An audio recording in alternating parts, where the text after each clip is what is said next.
ఇప్పుడు ఫలానా వాడు ఎదురొస్తే మంచిది, ఫలానా వాడు ఎదురొస్తే మంచిది కాదు అని చెప్పింది అంటే ఎదురు చూసుకుని వెళ్ళమని చెప్పాలా నీకు అక్కడ?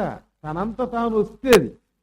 ఎందుకు తనంత తాను వస్తోంది అంటే నీ కర్మని బట్టి వస్తున్నది.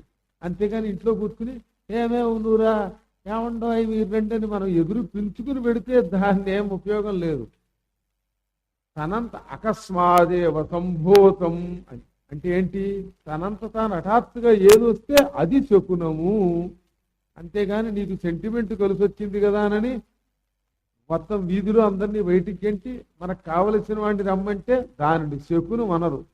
అలా చేస్తే కూడా దోషం కింద లెక్క చెప్పారు.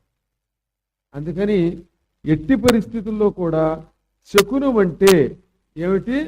అకస్మాత్తుగా ఊహించకుండా తనంతట తాను ఏది ఎదురు వస్తే అది శకునం.